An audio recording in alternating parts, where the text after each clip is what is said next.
বিসমিল্লাহির রহমানির রহিম। ঐক্যবদ্ধ শিক্ষার্থী জোটের পক্ষ থেকে আমরা প্রতিদিনের মতো আজকেও প্রচারণা শুরু করেছি। আমরা শিক্ষার্থীদের কাছে যাচ্ছি, তাদের আকাঙ্ক্ষার কথাগুলো শুনছি। আমরা শিক্ষার্থীদের উচ্ছ্বাস দেখতে পাচ্ছি। শিক্ষার্থীদের যে আকাঙ্ক্ষা, তাদের যে প্রত্যাশা, সেটা ইতিমধ্যে আমাদের যে ইশতেহার, সেই ইশতেহারে তার প্রতিচ্ছবি এসেছে।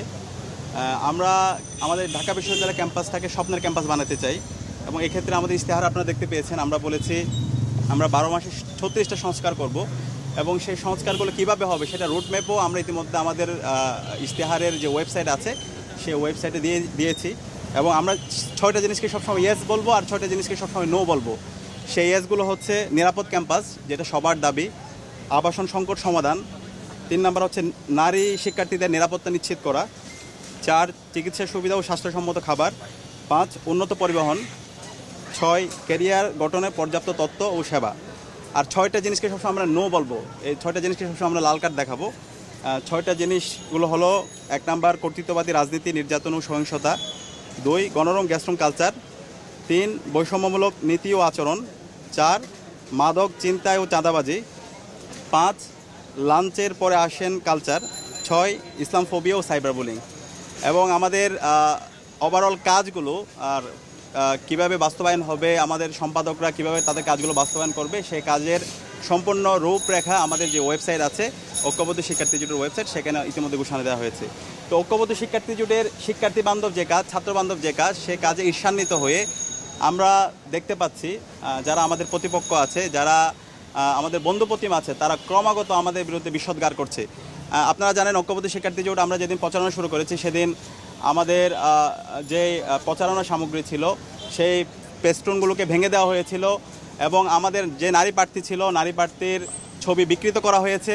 পরবর্তীতে আমরা নির্বাচন কমিশনে অভিযোগ দিয়েছিলাম, কিন্তু আজকে 6 দিন হয়ে গেল, নির্বাচন কমিশন এখন পর্যন্ত কোনো ধরনের ব্যবস্থা নেয়নি।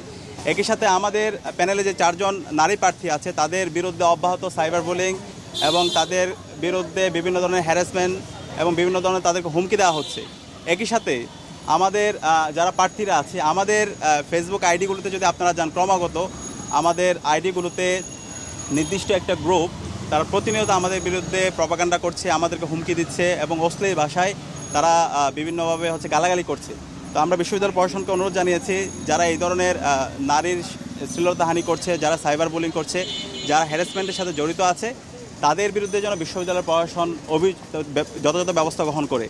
এবং গতকালকে আপনারা দেখতে পেয়েছেন ঢাকা বিশ্ববিদ্যালয়ের একজন বিকৃত মস্তিষ্ক শিক্ষার্থী, সে একজন নারী শিক্ষার্থীকে অশ্লীল ভাষায় সে শব্দচয়ন করেছে এবং এটার প্রতিবাদে আমরা ইনস্ট্যান্ট বিশ্ববিদ্যালয় প্রশাসনকে জানিয়েছি, প্রক্টর অফিসের সাথে কথা বলেছি এবং আমরা বলেছি তার বিরুদ্ধে যেন ব্যবস্থা নেওয়া হয় এবং প্রক্টোরিয়াল টিমকে আমরা আমাদের আবেদনপত্র জমা দিয়েছি। তো এখন পর্যন্ত আমরা বিশ্ববিদ্যালয় প্রশাসনের কোনো ধরনের ব্যবস্থা দেখতে পাইনি।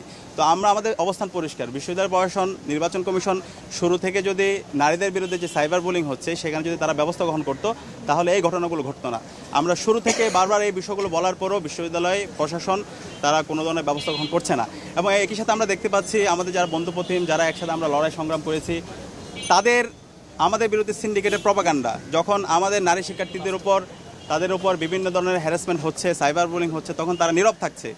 আবার আমরা যখন অপরাধীদের বিচারের কথা বলছি তখন তারা আমাদের উপর আবার দায় দিয়ে দিচ্ছে। তো এই ধরনের দায় দিয়ে দেওয়ার মাধ্যমে যে অপরাধী সে দায় মুক্তি পাচ্ছে।